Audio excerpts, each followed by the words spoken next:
Bonjour, bienvenue dans les petites astuces de Liana. Aujourd'hui, je voudrais vous parler du savon vaisselle. Alors, non seulement je vais vous donner deux recettes pour faire votre savon de vaisselle vous-même, mais j'aimerais aussi parler de la composition des savons vaisselle.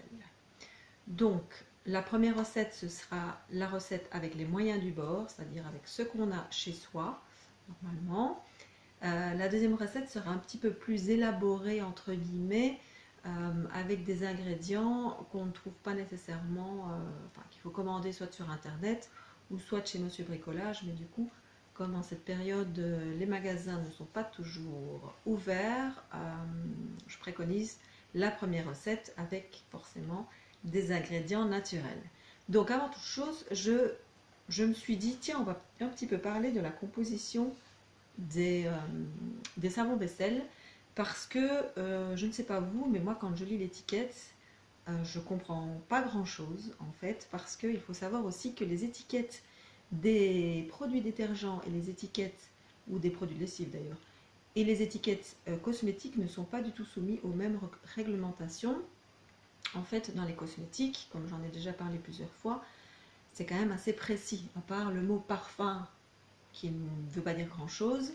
Euh, les noms des ingrédients euh, sont quand même clairement stipulés sur les étiquettes, et donc du coup, en allant faire une petite recherche sur internet, on sait à quoi s'attendre. Par contre, dans les produits de lessive et dans les produits de vaisselle, et on va parler aujourd'hui des produits de vaisselle, agents de surface ioniques et non ioniques, je ne sais pas trop ce que ça veut dire. Donc j'ai été faire ma petite recherche sur internet. Si vous tapez ça, forcément vous allez avoir plein d'informations, des informations assez poussées avec des textes scientifiques. On va pas parler de ça aujourd'hui parce que finalement on s'en fiche. En fait, j'ai vu qu'il y avait dans les agents de surface, il y en a 4, des ioniques à non ioniques. C'était quoi déjà? Amphotère, enfin quelque chose, et cationiques. Bref, on s'en fiche. Ce qu'il faut savoir, c'est que ces agents de surface sont la base des détergents et sont en fait des tensioactifs. C'est ce qui permet de nettoyer. Donc avec les graisses et avec l'eau, ils s'agrippent. Et en fait, c'est ça qui nettoie, en gros. Donc par rapport au pourcentage, j'ai pas trop regardé, mais disons qu'ici, donc moi c'est voilà, c'est un écologique. Bon, j'en ai plusieurs, mais disons que ceux que je fabriquais, enfin ceux que j'achetais avant, donc il est marqué agent de surface anionique, agent de surface non ionique, parfum. Alors dans les produits naturels, la plupart du temps, quand vous voyez parfum, ce sera les parfums des huiles essentielles, tout simplement. Et dans les produits plutôt industriels, je vais dire, ce seront les parfums, en fait, ce seront des parfums de synthèse, donc des parfums synthétiques qui peuvent être irritants pour la peau. Ici, je vois, contient également de l'eau florale de lavande, de l'eau florale de calendula. L'eau florale, ce sont les hydrolats, du sel, de l'acide citrique, l'acide lactique. Si j'en prends un autre, euh, disons que on remarque les fameux amphotères, les agents de surface non ioniques, et on voit aussi du sodium benzoate et du sodium, non, du benzyl alcool. Ce sont tous les deux des conservateurs, en gros. Voilà. Dans les produits naturels, donc ce sont les huiles essentielles qui agissent aussi en tant que conservateurs. Donc, pour en revenir à notre recette, c'est tout simple. Donc, la recette avec les moyens de bord, comme je l'appelle, ce sera 1 litre d'eau bouillante, 30 g de savon de Marseille râpé. Et là, je vous dis attention quand même, parce que qui dit savon de Marseille ne dit pas savon de Marseille. En fait, comme vous le savez peut-être, il n'y a pas d'appellation d'origine contrôlée pour le savon de Marseille, c'est-à-dire que n'importe qui peut s'appeler savonnerie de Marseille. En fait, le vrai savon de Marseille, il a au moins 72% d'huile végétale. Et quand on dit d'huile végétale, on se réfère à l'huile d'olive.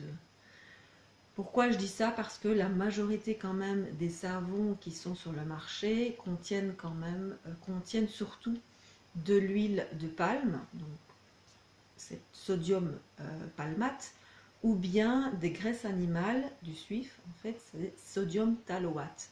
Pourquoi on utilise ces huiles-là, tout simplement parce qu'elles sont beaucoup moins chères. Alors évidemment, on a beaucoup parlé de l'huile de palme qui est très nocive, notamment voilà, pour les forêts, etc.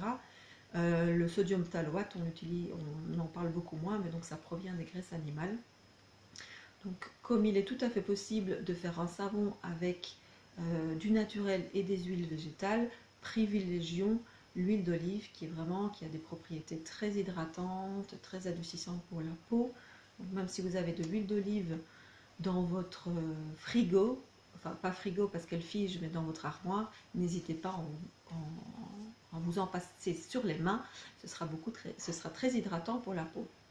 Donc il faut savoir aussi que le procédé des savons industriels à échelle industrielle, donc c'est chauffé dans des grosses cuves, dans des grosses machines pendant très longtemps.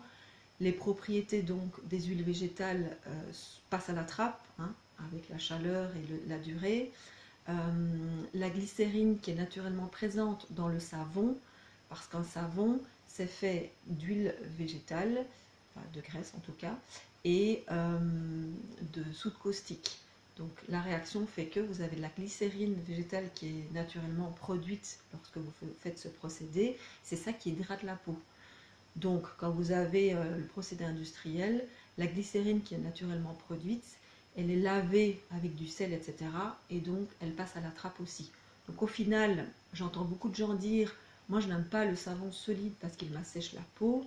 Oui, si c'est du savon industriel, car vous n'avez plus les propriétés des huiles végétales présentes au départ, vous n'avez plus la glycérine pour hydrater votre peau, et en plus, on rajoute à ça des parfums, des colorants, en général des colorants de synthèse. Les colorants, c'est le sigle CI plus un chiffre. Les parfums de synthèse, il faut savoir aussi que si vous avez une jolie odeur de fleurs d'oranger, il n'y a pas d'huile essentielle de fleurs orangées qu'on va gaspiller dans les savons comme ça. Donc ce seront des parfums synthétiques. Alors oui, ça sent bon, mais au final, ça peut être irritant pour la peau. Les couleurs, si vous avez une jolie odeur de vert pistache, ce sera aussi du parfum synthétique. On rajoute aussi beaucoup dans les savons industriels de l'EDTA. L'EDTA, c'est un agent moussant qui est conservateur et stabilisateur. Du coup, c'est très mauvais pour l'environnement. C'est pas du tout biodégradable et ça peut être irritant pour la peau aussi.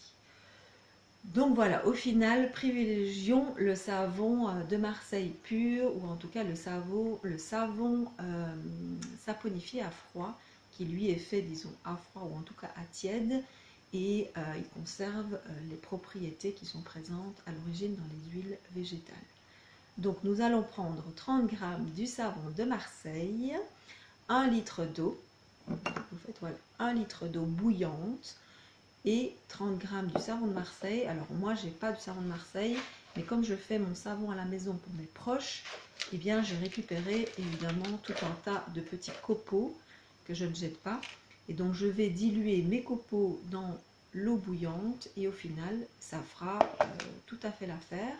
Vous laissez reposer une nuit, le lendemain la préparation peut être légèrement figée, vous rajoutez un petit peu d'eau bouillante dedans et il n'y a pas de souci, vous pouvez l'utiliser pendant des jours. Si vous voulez la conserver plus longtemps, ou en tout cas ajouter un parfum, vous pouvez mettre 10 gouttes essentielles d'huile, 10 gouttes d'huile essentielle de citron pour le pouvoir antibactérien et parfumant également, et conservateur comme on vient de le dire. Donc voilà, vous avez l'huile essentielle du citron.